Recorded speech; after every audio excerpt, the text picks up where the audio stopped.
अभी तक के एफोरिज्म्स में हमने ये देखा कि एक्यूट में क्या करना चाहिए और क्रॉनिक में क्या करना चाहिए।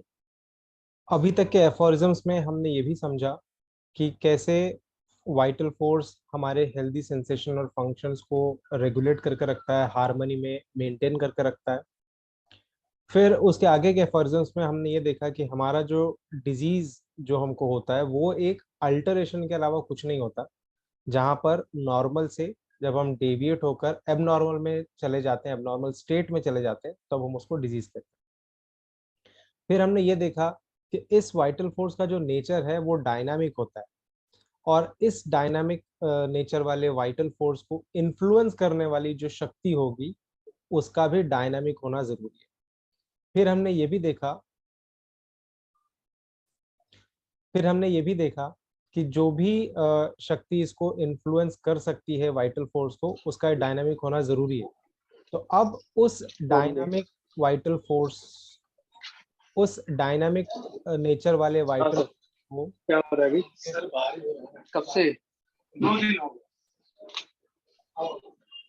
हाथ में थोड़ा जाम लगता है। इस डायनामिक नेचर वाले वाइटल फोर्स को अगर कोई शक्ति इन्फ्लुएंस कर सकती है तो उसका भी डायनामिक होना जरूरी है। यानी कि अगर जो डिजीज आया है तो उस डिजीज को भी अल्टर करके वापस से रिस्टोर करने वाली जो शक्ति होगी वो भी डायनामिक होगी। इसका मतलब ये होता है कि हमारी जो मेडिसिन हैं उनका भी डायनामिक होना जरूरी है। फिर इस बात से हमको ये समझ में आता है कि अगर वाइटल फोर्स के अंदर चेंजेस हैं तो वो शरीर के ऊपर सिम्टम्स दिखाएगा, और अगर सिम्टम्स दिख रहे हैं तो इसका मतलब होता है कि वाइटल फोर्स के अंदर चेंजेस हैं। अब इस वाइटल फोर्स के अंदर अगर चेंजेस हैं और सिम्टम्स दिख रहे हैं, तो जब आप सिम्टम्स को रिमूव कर देते हैं तो वाइटल फोर्स के अंदर का जो अल्टरेशन होगा वो भी कंप्लीटली रिमूव हो जाएगा। तो ये अभी तक के एफोरिज्म्स में हमको समझ में आया है। अब हम अब हम आगे बढ़ते हैं और एफोरिज्म नंबर 19 में देखते हैं कि वो क्या कह रहे हैं। अब वो कहते हैं, now as diseases are nothing more than alterations in state of health of the healthy individual which express themselves by morbid signs, and the cure is also only possible by a change to the healthy conditions of the state of health of the diseased individual।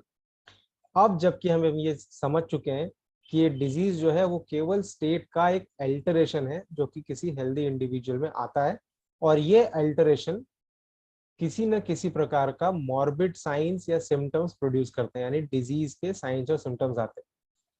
और हम ये भी समझते हैं इसी से कि cure भी तभी पॉसिबल है जब इस अल्टरेशन को, जो कि हेल्दी इंडिविजुअल में आया है, इस अल्टरेशन को जब हम रिस्टोर कर देंगे वापस से हेल्थ में, तभी वो क्योर पॉसिबल हो जाएगा।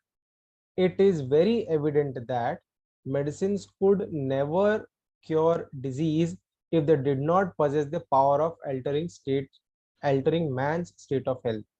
यानी कि इससे ये बात भी उतना ही साबित होता है कि इन मेडिसिन के अंदर भी वो गुण होना चाहिए कि वो हमारे वाइटल फोर्स को अल्टर कर सके या हमारे स्टेट ऑफ हेल्थ को अल्टर कर सके। अगर वो हमारे स्टेट ऑफ हेल्थ को अल्टर कर सकते हैं तो ही वो हमारे डिजीज स्टेट को भी अल्टर करके रिकवरी के मोड पे ले जा सकते हैं या उसको रिस्टोर कर सकते हैं वापस से health. It is very evident that medicine could never cure disease if they did not possess the power of altering man state of health. तो अगर इन मेडिसिन के अंदर ये गुण नहीं होता कि वो मैन के हेल्थ को अल्टर कर सके, तो वो कभी क्योर कर ही नहीं सकते। which depends on sensations and functions, indeed that their curative power must be owing solely to this power they possess of altering man's state of health। इसका मतलब कि मेडिसिन के अंदर जो क्यूरेटिव पावर होता है वो भी केवल इसीलिए होता है क्योंकि उनके अंदर ये गुण होता है कि वो स्टेट ऑफ हेल्थ को अल्टर कर सके, उनके अंदर डेविएशंस क्रिएट कर सके। नेक्स्ट देखते हैं, this spirit like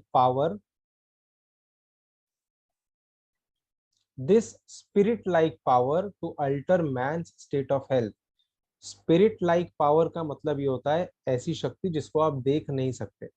this spirit like power to alter man's state of health and hence to cure disease, which lies hidden in the inner nature of medicine, can in itself never be discovered by us by mere effort of reason. केवल हम किसी दवाई को देखकर कोई विचार बना ले या केवल उसके ऊपर हम सोचते रह जाएं तो उससे हमारी मेडिकल उससे ये हेलो क्योर नहीं होने वाला है।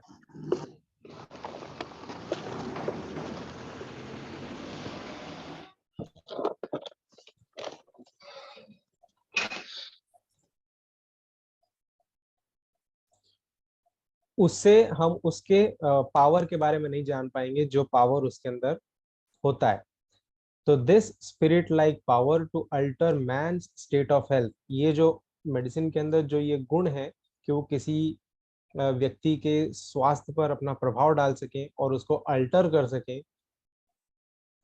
ये शक्ति हमेशा अंदर ही अंदर रहेगा और हम कभी भी उसको डिस्कवर नहीं कर पाएंगे, हम कभी उसको समझ नहीं पाएंगे by mere effort of reason. तो केवल विचार करने से, केवल रीजनिंग करने से हम उसको, उस मेडिसिन का जो पावर है वो हम पहचान नहीं पाएंगे। तो हम कैसे पहचान पाएंगे कि कोई मेडिसिन के अंदर किस तरीके के गुण हैं, किस तरीके के सिम्टम्स प्रोड्यूस करने के लिए वो जाना जाता है? It is only by experience of the phenomena it displays when acting on the state of health of the man that we can become clearly cognizant of it.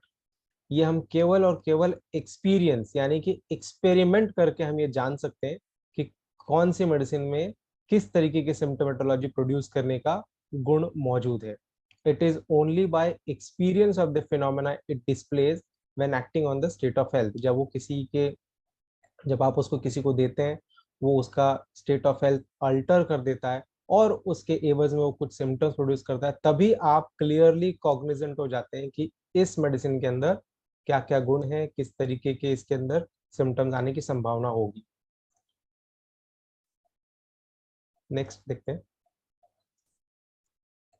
Now अब आगे बढ़ते हैं हम। तो यहाँ तक ये बात तो साबित हो जाती है कि जो मेडिसिन के अंदर जो क्यूरेटिव प्रिंसिपल है या जो क्यूरेटिव पावर है, वो क्यूरेटिव पावर जानने का केवल और केवल एक ही तरीका है कि आप एक्सपेरिमेंट करें। एक्सपेरिमेंट का मतलब हो गया आप ड्रग प्रूविंग करें, उस ड्रग का आप क्लिनिकल ट्रायल करें जिससे कि आपको समझ में आएगा। अब now as it is undeniable, अब क्योंकि ये संशय से बिल्कुल परे है और अब आप इसके ऊपर कोई शक नहीं जाहिर कर सकते, now as it is undeniable that curative principle in medicine is not in itself perceptible, वो अपने आप नहीं बताता कोई भी मेडिसिन की मेरे अंदर क्या क्या गुण है। and as in pure experiment with medicines conducted by the most accurate observers, ये कैसे बताएगा? ये प्योर एक्सपेरिमेंट्स बताएंगे कि जो एक्यूरेट ऑब्जर्वर्स ने किए होंगे। Nothing can be observe that can constitute them medicine or remedies except the power of causing distinct alterations in the state of health of human body। किसी भी मेडिसिन का कोई फिजिकल कैरेक्टर क्या है, वो दिखने में कैसा है, उसका केमिकल कॉन्स्टिट्यूएंट क्या है, केवल ये डिसाइड नहीं करेगा। और केवल इसको जान भर लेने से हम नहीं जान पाएंगे कि किस मेडिसिन के अंदर कौन से सिम्टम्स को ठीक करने का गुण मौजूद है। ये हम जान पाएंगे जब हम प्योर एक्सपेरिमेंट्स करेंगे, एक्यूरेटली ऑब्जर्व करेंगे। as in pure experiments with medicines conducted by the most accurate observers, nothing can be observed that can constitute them medicine। कोई भी ऐसा चीज आप उनमें नहीं ढूंढ सकते जो उनको मेडिसिन बनाएंगे, एक्सेप्ट जब आप उसको एक्सपेरिमेंट करते हैं और आप देखते हैं कि उनके अंदर वो जो पावर है किसी के स्वास्थ्य को अल्टर करने का, accept that the power of causing distinct alteration in the state of health of the human body and particularly in that of the healthy individual and of exciting in him various definite morbid symptoms। तो जब आप उसको experiment करते हैं, जब आप drug proving करते हैं किसी हेल्दी ह्यूमन बीइंग में, तो उसके शरीर के अंदर डिस्टिंक्ट सिम्टम्स आते हैं। कुछ ऐसे सिम्टम्स वो एक्साइट करता है जो केवल और केवल वही मेडिसिन दे सकता है या वही ड्रग प्रोड्यूस कर सकता है। इसी तरीके के एक्सपेरिमेंट्स करके ही आप उसके अंदर का जो क्यूरेटिव प्रिंसिपल है या जो पावर है अल्टर करने का, उसको आप जान पाएंगे कि किस तरीके के सिम्टम्स अल्टरेशन करने के बाद प्रोड्यूस करेगा। सो इट फॉलोज दैट, तो इसका मतलब ये होता है, इससे ये कहा जा सकता है when medicines act as remedies they can only bring their curative power into play by means of their power of altering man's state of health by the production of peculiar symptoms. तो जब medicine को आप एक remedies की तरह इस्तेमाल करेंगे तब वो क्यूरेटिव प्रॉपर्टी को प्ले में ले आ सकते हैं। इसका मतलब होता है कि तब वो अपने क्यूरेटिव प्रॉपर्टी को एक्शन में ले आ सकते हैं। इसका मतलब क्या होता है, ये जो इनका स्टेट ऑफ हेल्थ को अल्टर करने की जो शक्ति है यही उसका क्यूरेटिव प्रॉपर्टी है।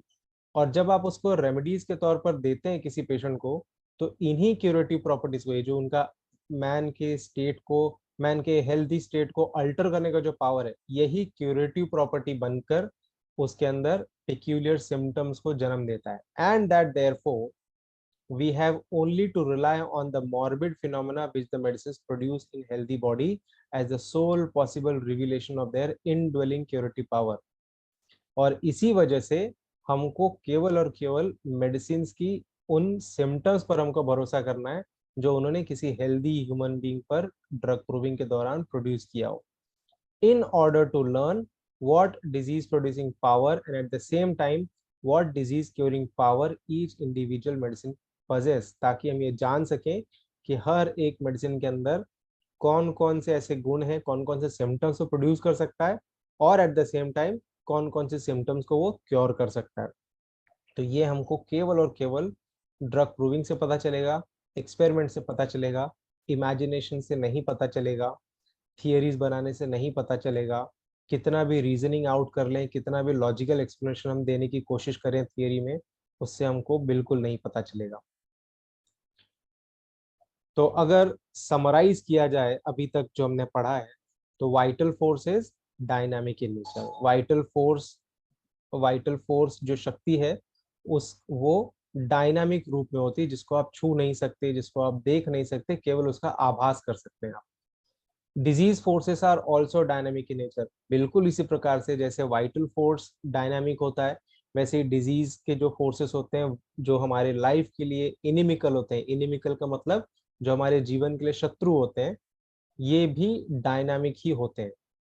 और only dynamic disease forces can produce alteration in healthy vital force. तो अब ये जो डायनामिक डिजीज है यही हमारे डायनामिक वाइटल फोर्स को भी अल्टर कर सकता है। और डिजीज जो है ये हेल्थ का ही एक अल्टर्ड स्टेट है। जब आप नॉर्मल सेंसेशन या नॉर्मल फंक्शन में होते हैं तो आप हेल्दी में होते हैं। जब आप एब नॉर्मल सेंसेशन और एब नॉर्मल फंक्शंस प्रोड्यूस कर रहा होगा आपका बॉडी, तब आप डिजीज स्टेट में होते हैं। और क्या हम समराइज कर सकते हैं इससे, disease is an Altered state of health, it expresses this alteration via symptoms. तो जो भी अल्टरेशन हेल्थ के अंदर आए हैं उनको हम डिजीज कहेंगे।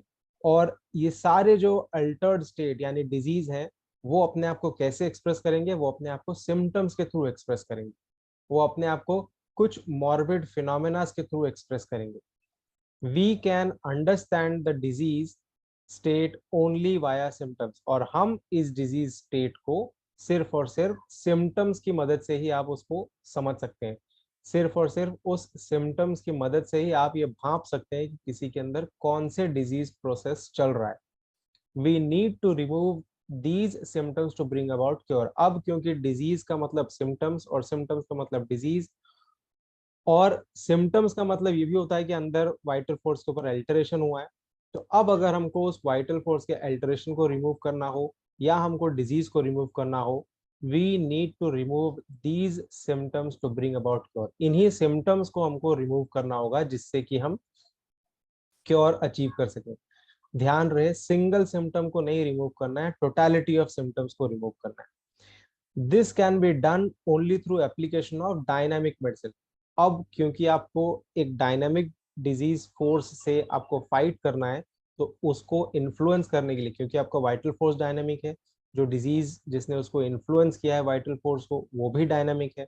तो अब इस अल्टरेशन को, ये जो डायनामिक अल्टरेशन हुआ है उसको भी अगर आपको चेंज करना है, हेल्थ में रिस्टोर करना है, तो आपको जो मेडिसिन की जो जरूरत पड़ेगी वो भी डायनामिक ही होने चाहिए। यानी कि वो लो डोजेज में होने चाहिए, लो पावर में होना चाहिए। लो पावर का मतलब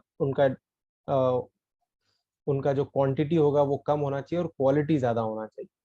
सो the medicine required to cure should also be in same manner dynamic curative power. तो मेडिसिन जो हमको चाहिए उसके अंदर भी डायनामिक क्यूरेटिव पावर का होना जरूरी है। नेक्स्ट क्या समराइज कर सकते हैं अभी तक जो हमने पढ़ा है? The curative power of medicine can only be ascertained by drug proving, that is by testing them on healthy human beings. कौन सी मेडिसिन में किस तरह का क्यूरेटिव पावर है? आप देखेंगे कि कोई मेडिसिन स्टमक पे ज्यादा अच्छा काम करती है, कोई मेडिसिन इंटेस्टाइन्स पर ज्यादा अच्छा काम करती है, तो कोई मेडिसिन नर्व्स के ऊपर अच्छा काम करती है, कोई मेडिसिन बोन्स के ऊपर अच्छा काम करती है, कोई मेडिसिन आप देखेंगे कि उसके अंदर ज्यादा करके एब्सेस बनाने की क्षमता ज्यादा होती है, तो कोई मेडिसिन ऐसी होगी जिसके अंदर टॉन्सिल्स प्रोड्यूस करने की क्षमता ज्यादा होती है। तो किस मेडिसिन में क्या क्योर करने की क्षमता है, ये आपको ड्रग प्रूविंग से ही समझ में आएगा। The curative power of medicine can only be ascertained by drug proving, that is by testing them on healthy human beings. जब आप हेल्दी ह्यूमन बींग्स पर आपके ड्रग्स को आप एक्सपेरिमेंट करते हैं, तब आपको पता लगता है कि किस तरीके के सिम्टम्स से प्रोड्यूस कर सकता है, किस तरीके के डिजीज प्रोसेस को प्रोड्यूस कर सकता है, किस तरह के फिनोमेना को ये जनरेट कर सकता है। Medicines have the power to alter the state of health of healthy human being and produce symptoms in them. तो अब हमको ये पता चलता है ड्रग प्रूविंग से कि हमारी जो मेडिसिन होंगी उन मेडिसिन के अंदर ये क्षमता होगी कि वो किसी भी व्यक्ति के स्वास्थ्य को अल्टर कर सके और उसमें वो सिम्टम्स प्रोड्यूस कर सके। और इसी इनकी यही जो एबिलिटी है किसी के भी स्वास्थ्य को अल्टर करने की, वाइटल फोर्स को अल्टर करने की, यही जो क्वालिटी उन मेडिसिन के अंदर है, यही उनका क्यूरेटिव प्रॉपर्टी भी है। Therefore, this ability of medicines to alter the state of health and produce symptoms must be the curative property of the medicines too। यही उनका curative property भी है। आगे हम क्या कह सकते हैं? This means only symptoms of disease is to be looked for in patient। इसका मतलब होता है कि हमको imaginary symptoms नहीं ग्रास्प करने हैं। जैसे हम लोग ज्यादातर होता है ना कि हम लोग कई बार इंटरप्रेट करने लग जाते हैं, तो इंटरप्रिटेशन पर ज्यादा भरोसा नहीं करना है, ज्यादा भरोसा आपको करना है ऐसे सिम्टम्स पर जो परफेक्ट हो, जिनको आप रिलाय कर सके, जिनके ऊपर आप भरोसा कर सके कि हाँ ये सिम्टम्स बिल्कुल सत्य में वहां मौजूद है। This means only symptoms of the disease is to be looked for in patients and only similar symptoms of disease should be looked for in a medicine that has the ability to produce such symptoms। तो आप disease को जब आप देखते हैं तो केवल और केवल सिम्टम्स के ऊपर फोकस करिए कि उसके अंदर क्या क्या सिम्टम्स उस पेशेंट के अंदर मौजूद है। और उसी समय जब आप मेडिसिन ढूंढना चाहते हैं तो आप ऐसा मेडिसिन ढूंढिए जो उस सिम्टम से, उस पेशेंट के सिम्टम से मैच करता हो, सिमिलैरिटी का रिलेशन रखता हो। तो टोटलिटी ऑफ सिम्टम हम बार बार बात करते हैं, तो टोटलिटी ऑफ सिम्टम का मतलब क्या होता है? टोटलिटी ऑफ सिम्टम्स का मतलब all the symptoms of the case. अब all the symptoms of the case का मतलब क्या होता है? ये नहीं कि सारे के सारे नंबर 1 से लेके नंबर 10 तक सब लाइन में लगा दो। It does not means quantity of symptoms but it means quality of symptom. यानी ऐसे सिम्टम्स जो जनरल नेचर के हो, ऐसे सिम्टम्स जो मोडालिटी हो, ऐसे सिम्टम्स जिनकी इंटेंसिटी बहुत तीव्र हो, ऐसे सिम्टम्स जो कंप्लीट सिम्टम हो, ऐसे सिम्टम्स जो या तो एग्रीवेटिंग फैक्टर हो या कोई कॉज हो, ऐसे सिम्टम्स जो कोई टाइम का मोडालिटी हो, ऐसे सिम्टम्स का जो समूह होगा उनको हम टोटलिटी ऑफ सिम्टम में जगह देते हैं, स्थान देते हैं। Vital force produces totality of symptoms when it is deranged. जब वाइटल फोर्स डीरेंज हो जाएगा तब वो सिम्टम्स प्रोड्यूस करता है। Totality of symptom indicates deranged vital force and deranged vital force means presence of disease। ये दोनों एक दूसरे के पूरक हैं। अगर vital force deranged है तो symptoms आएंगे, अगर symptoms हैं तो इसका मतलब होता है कि अंदर vital force deranged हुआ है। तो totality of symptoms का अगर presence है तो इसका मतलब है कि वहां पर disease भी present है। अब अगर मुझे इस डिजीज को निकालना है तो मुझे क्या निकालना होगा? इस टोटलिटी ऑफ सिम्टम्स को ही जब हम निकालेंगे तभी साथ साथ में डिजीज भी चला जाएगा, क्योंकि वही एक दूसरे के प्रतिबिंब है। टोटलिटी ऑफ सिम्टम डिजीज का प्रतिबिंब है और डिजीज टोटलिटी ऑफ सिम्टम का प्रतिबिंब है। तो अगर आप एक को हटाएंगे तो दूसरा अपने आप ही चला जाएगा। Totality of symptoms when remove means deranged vital force is restored back to normal। When deranged vital force is restored back to normal, it means cure is effected. मतलब कि जब आपका vital force restore हो गया है, it means cure आ चुका है, cure effect हो चुका है. तो totality of symptoms when removed, it implies cure is effected.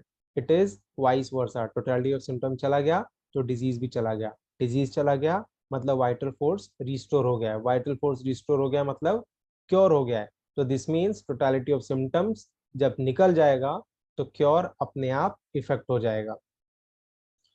तो अब हमको कैसे पता चलेगा कि कौन सा मेडिसिन हमको देना है? यही टोटालिटी ऑफ सिम्टम्स, यही हमको गाइड करेंगे होम्योपैथिक मेडिसिन के सिलेक्शन में.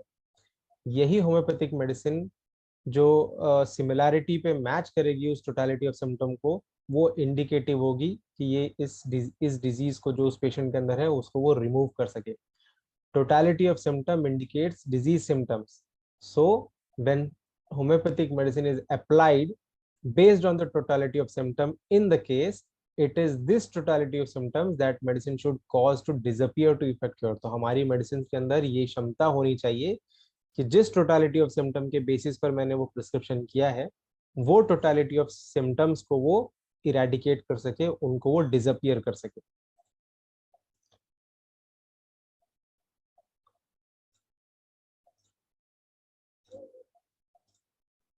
यहाँ तक कोई डाउट है किसी को? यहाँ तक समझ में आया?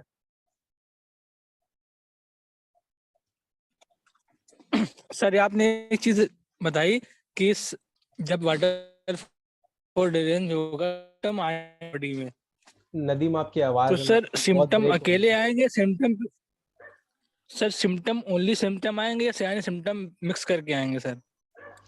सिम्टम्स मिक्स करके नहीं आते हैं, सिम्टम्स अकेले भी नहीं आते, सिम्टम्स सब साथ में आते हैं.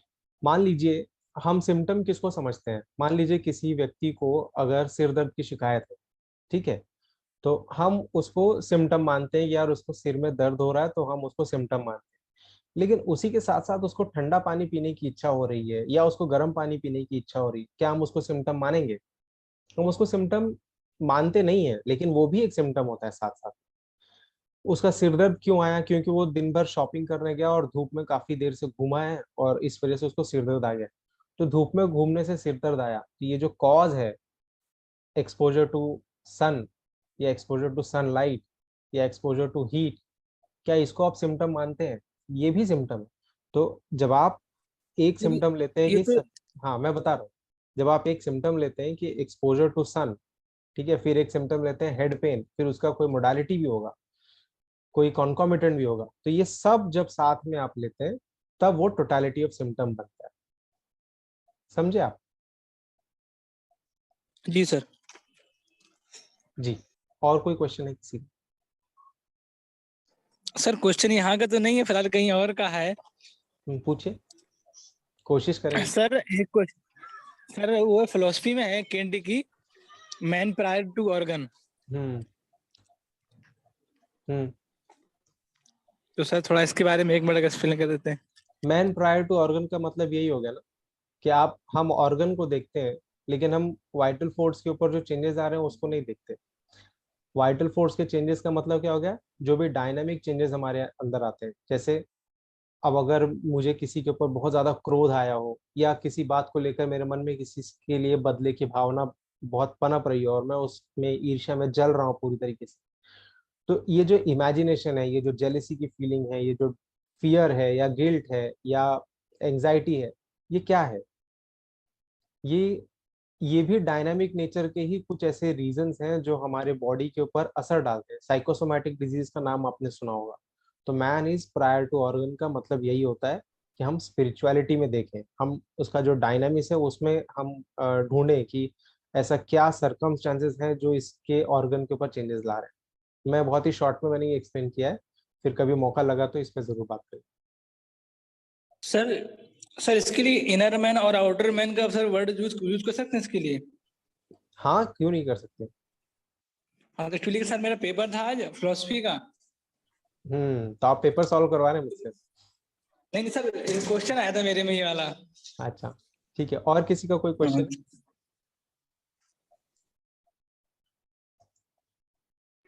सर जैसे सिम्टम्स, जैसे डिसीज किसी को होती है तो वो डिसीज के भी सिम्टम कुछ होते हैं जो कि कॉमन सिम्टम होते हैं डिसीज के। बिल्कुल तो सर। जब टोटलिटी हम करेंगे तो उसमें उन डिसीज सिम्टम को भी कंसीडर करेंगे टोटलिटी में, कि उनको मतलब उतना ज्यादा नहीं करेंगे, जो पिक्युलियर है उस पर अपन को ज्यादा ध्यान रखना है। सर पेक्यूलैरिटी का ही मैंने आपको बताया कि हम जनरली ये सोचते हैं कि पेक्यूलर सिम्टम कुछ ऐसे अजीबो गरीब सा होगा, कुछ एकदम भलता सा ही निकल कर आ जाएगा, लेकिन वैसा नहीं होता सर। सर होता ये है कि ये जो हमारे कॉमन सिम्टम्स हैं, जैसे डिजीज के कुछ कॉमन सिम्टम्स होते हैं जैसे जो आपने बताया, जो ये कॉमन सिम्टम्स हैं अगर ये बहुत ज्यादा तीव्र इंटेंसिटी में मौजूद है तो वो कॉमन सिम्टम्स भी कैरेक्टरिस्टिक बन सकते हैं। फिर दूसरी बात ये कि हम जो केस डील कर रहे हैं, क्या वो एक्यूट केस है या वो क्रॉनिक केस है। अगर तो वो क्रॉनिक केस है तो मुझे लगता है कि क्रॉनिक केस में ये जो कॉमन सिम्टम्स होते हैं उनका बहुत कम योगदान होता है, अनलेस वो वन साइडेड डिजीज। अगर वो क्रॉनिक डिजीज में भी अगर वो वन साइडेड डिजीज है जहाँ पर मुश्किल से आपको इक्का दुक्का सिम्टम्स ही मिल रहे हैं, तो भले ही वो कॉमन सिम्टम्स ही क्यों ना हो, उनका वैल्यू बढ़ जाता है। सर मैं आई होप कंफ्यूज नहीं कर रहा हूँ। तो जैसे वन साइडेड डिजीज होते हैं, उन डिजीजेस में क्योंकि सिम्टम्स है ही नहीं, केवल इक्का दुक्का सिम्टम्स ही मौजूद है, तो भले वो कॉमन सिम्टम हो या या कोई कैरेक्टरिस्टिक सिम्टम हो या पीक्यूआरएस सिम्टम हो, उसकी वैल्यू अपने आप ही बढ़ जाती है, क्योंकि और तो कोई है ही नहीं। मान लीजिए कि मान लीजिए कि कोई एक राज्य है, उस राज्य में दूसरा कोई व्यक्ति है ही नहीं और एक एक ही आदमी बचा हुआ है, तो अब आप वही राजा है, वही प्रजा है ना, तो उसका इम्पोर्टेंस बढ़ जाता है। वैसे ही जब आप एक्यूट केसेस को डील करते हैं, तो एक्यूट केसेस में भी कॉमन सिम्टम्स जो होते हैं वो बहुत तीव्रता के साथ आते हैं। तो क्योंकि उनकी तीव्रता ज्यादा होती है, उनकी इंटेंसिटी ज्यादा होती है, एक्यूट में कॉमन सिम्टम्स का वैल्यू बढ़ जाता है। फिर अगर वो कॉमन सिम्टम किसी एक मोडालिटी के साथ एसोसिएटेड हो, वो कॉमन सिम्टम अगर किसी एक मोडालिटी के साथ एसोसिएटेड हो, तो भी वो कॉमन सिम्टम इंपॉर्टेंट बन जाता है। या फिर वो कॉमन सिम्टम किसी टाइम मोडालिटी, किसी एक खास टाइम पर आ जाए, तो भी उस कॉमन सिम्टम का वैल्यू बढ़ जाता है। तो हमको वो पीक्यूआरएस सिम्टम्स को पहचानने आना चाहिए। तो कॉमन सिम्टम्स भी पीक्यूआरएस हो सकते हैं और पीक्यूआरएस एकदम अलग थलग भी हो सकते हैं। मैं आपको एक एग्जांपल बताता हूँ। जैसे आपने देखा होगा मलेरिया के केसेस में इंटरमिटेंट फीवर आता है, हीट स्टेज आता है, चिल स्टेज आता है, स्वेट स्टेज आता है। लेकिन अगर ये हीट स्टेज एग्जैक्टली सुबह 8:30 बजे ही आए, तो ये टाइम मोडालिटी के साथ एसोसिएट हो चुका है, इसलिए वो इम्पोर्टेंट हो जाता है। ऐसे ही फीवर के टाइम पर मैं आपको बता देता हूँ। मान लीजिए पेशेंट का अब शरीर गर्म होना बहुत आम सी बात है, किसी भी फीवर में 100 से लेके आगे तक चला जाता है वो। अगर 100, 101, 102 तक है डिग्री वायरल फीवर है तो कोई बात नहीं, ये कॉमन है। लेकिन अगर ये 106 हो जाए या 105 हो जाए, तब वो हीट स्टेज बहुत इंपॉर्टेंट हो जाता है। अगर एक और एग्जांपल बताता हूँ, मान लीजिए किसी को माइग्रेन है और उस माइग्रेन में हेड पेन, हेड के अंदर पेन होना, ये बहुत कॉमन सी बात है, ये बहुत कॉमन सिम्टम है। अंधेरे में रहना, ये भी बहुत कॉमन है। वॉमिटिंग हो जाना, ये भी बहुत कॉमन है। वॉमिटिंग से हेड पेन में एमलेट होना, ये भी बहुत कॉमन है। लेकिन अगर पेशेंट ये कहे कि जब मुझे ये हेड पेन आता है, जब मुझे ये हेड पेन आता है और कोई अगर कस के बांध दे तो मुझे बहुत अच्छा लगता है, हार्ड प्रेशर, ये बहुत इंपॉर्टेंट हो जाता है, तब वो उसका वैल्यू बढ़ जाता है, क्योंकि साथ में एक मोडालिटी मौजूद है जो कि माइग्रेन का यूजुअल फीचर नहीं। तो कॉमन सिम्टम अगर वो क्वालिफाइड है किसी भी इन क्वालिटीज से जो मैंने अभी बताई हैं, तो कॉमन सिम्टम का भी वैल्यू बढ़ जाता है। तो जरूरी नहीं है कि आपको पीक्यूआरएस हमेशा मिलेगा, हो सकता है कि जो कॉमन सिम्टम है इसी के साथ कोई क्वालिफिकेशन अटैच हो जाए। जी और सर, कोई थैंक क्वेश्चन? यू। मुझे याद है मेरे पास एक पेशेंट रेफर हुआ था, और Recording in progress. ये पेशेंट रेफर हुआ था शायद शायद पटना की बात है। पेशेंट को 106 का फीवर था। तो अब डेफिनेटली वो मेरे लिए बहुत इंपॉर्टेंट सिम्टम हो जाता है, हीट इंटेंस, हीट इंटेंस, और हमने उसको एकोनाइट दिया था 10 ml। तो केसेस में कौन सा सिम्टम कितने प्रभावशाली ढंग से आपके सामने मौजूद हो रहा है, वो डिसाइड करता है कि उस केस में क्या कैरेक्टरिस्टिक होगा। हालांकि उसके 12 क्वालिटीज है जिससे आप पहचान सकते हैं कि कौन सा सिम्टम कैरेक्टरिस्टिक है, कौन सा सिम्टम कॉमन है। हम इस ये लेक्चर है हमारे में शेड्यूल्ड है, हम जरूर एक दिन करेंगे ये लेक्चर। और कोई क्वेश्चन है किसी का? हमारे पास अभी 7 मिनट का समय बचा। सर वाइटल फोर्स का जो अल्टरनेशन है सर, इसको प्रोड्यूस करने के लिए सिर्फ वाइटल ही कोई एनालिटिकल फोर्स होना चाहिए या हम कह सकते हैं इसको वाइटल फोर्स को हाँ डिस्टर्ब करने के लिए, अल्टर करने के लिए हाँ कोई वाइटल डायनामिक फोर्स की ही जरूरत है, ऐसा हम बोल सकते हैं? बिल्कुल बोल सकते हैं, ऐसा ही तो कहा है। अब आप इसके मुझे अलावा हो नहीं बताइए, सकता। मैं आपको एक एग्जांपल पूछता हूँ आपसे कि मान लीजिए कि सचिन तेंदुलकर अगर क्रिकेट खेले, तो सचिन तेंदुलकर को अगर हराना हो तो आप उसको कुश्ती में हराएंगे या क्रिकेट में हराएंगे? एकदम जनरल क्वेश्चन है ये।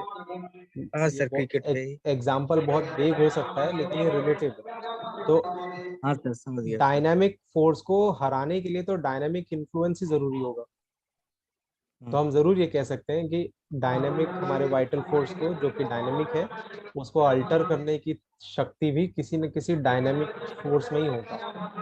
आप अगर उसको क्या कहते हैं, मटेरियल क्वांटिटीज में डोजेस देंगे तो वो अल्टर नहीं होगा, फिर वो उसके बाद टॉक्सिक इफेक्ट्स आएंगे। वो मैंने आपको बताया ना, वो या तो सस्पेंडेड एनिमेशन में जाएगा या फिर उसमें कॉम्प्लेक्स डिजीज आने लग जाएगा। समझ गया सर, थैंक यू सर। जी, और कोई क्वेश्चन है किसी का?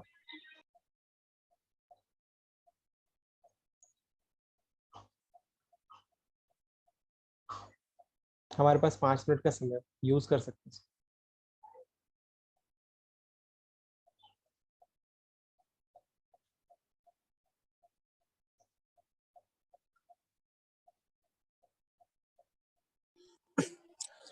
सर कॉर्पोरियल डिजीज बता दीजिए। कॉर्पोरियल डिजीज, आप सारे क्वेश्चन पेपर पूछ रहे हैं? सर एक्चुअली क्या है, मैंने बुक में ढूंढा, कहीं मिल नहीं रहा मुझे, और कई लोगों से मेरे इस टॉपिक पे थोड़ा सा बहस भी हुई, लेकिन हाँ। वो इस चीज को लेकर सहमत नहीं है मेरे से। अच्छा, क्या बहस हुई? सर कॉर्पोरेट डिजीज को मैंने पढ़ा था जो पहले, काफी पहले, तो हाँ लोकल डिजीज पढ़ा था। अब हाँ वो लोग ये कह रहे हैं, जो मेरे फ्रेंड्स है वो बोले मेंटल डिजीज में आती है ये। हाँ हाँ। सर इस चीज में कंफ्यूजन है। कॉर्पोरियल डिजीज लोकल डिजीज में ही आता है। लोकल डिजीज सर मेंटल में तो नहीं कॉर आएगी ना ये? कॉर्पोरा का मतलब ही होता है बॉडी, है ना? कॉर्पोरा का मतलब ही होता है बॉडी।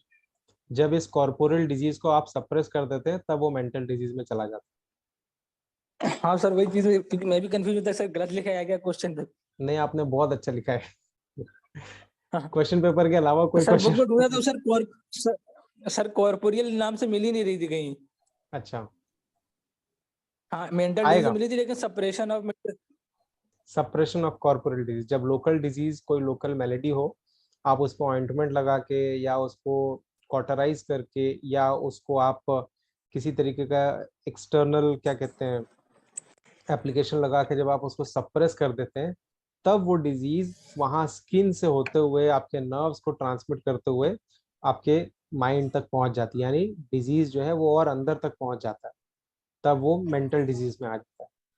अगर केवल कॉर्पोरल डिजीज था तब तो आपने बहुत सही लिखा है, लोकल डिजीज ही होता है उसका मतलब।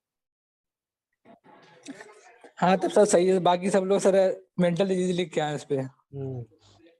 ठीक है, और कोई क्वेश्चन है किसी का? सर नहीं सर बस ड्रग नहीं था। सर सर हाँ ड्रग जी, प्रूविंग करने के लिए सर कौन सा पोटेंसी से शुरुआत करना चाहिए? ओके। ड्रग प्रूविंग के लिए 30C पोटेंसी से शुरुआत करने की सलाह डॉक्टर हनीमन ने दी है।